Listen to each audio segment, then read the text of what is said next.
welcome to another episode of What Travis Says. My name is Travis, and today we're continuing my Doctor Who rewatch. Today we'll be talking about Season 12, Episode 5, Fugitive of the Judoon. The Judoon have come to Earth to hunt a fugitive being, but the Doctor must intervene. And in line with the number of main Doctors, I will give you 13 interesting facts about this episode. This episode marks the first appearance of Joe Martin as the Doctor, and the first Doctor to be portrayed by a black actor. Ruth uses the original acronym for TARDIS, Time and Relative Dimension in Space, not dimensions. The Judoon leader is named Paul Condon, which is a tribute to Paul Condon, the BBC producer who passed away in 2019. This episode marks 10 years since Captain Jack Harkness last appeared in Doctor Who in the episode The End of Time Part 2. The Alliance in this episode was first mentioned in the adventure The Pandorica Opens, which also aired 10 years prior. The Judoon are the first alien race to be introduced since 2005 to appear in stories under all three Revival-era showrunners. The Lighthouse used as a filming location for this adventure was a lighthouse turned bed and breakfast,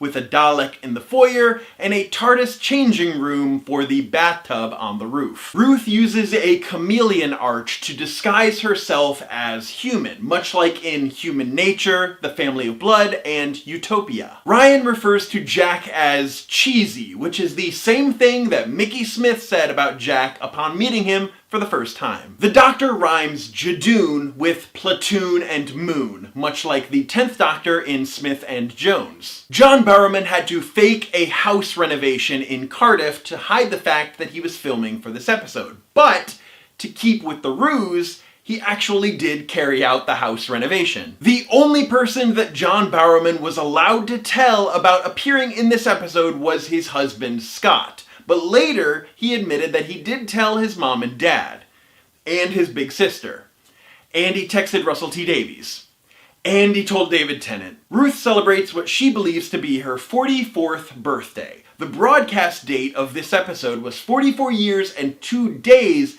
after the final episode of the adventure The Brain of Morbius, the last episode to explicitly suggest that there could be pre-Hartnell incarnations of the Doctor. Stick around for Monday's video where we talk about the next episode, Praxeus. But that's it for this episode of my Doctor Who rewatch. As always, my name is Travis. Thank you for listening to what I have to say, and you will see me on Monday.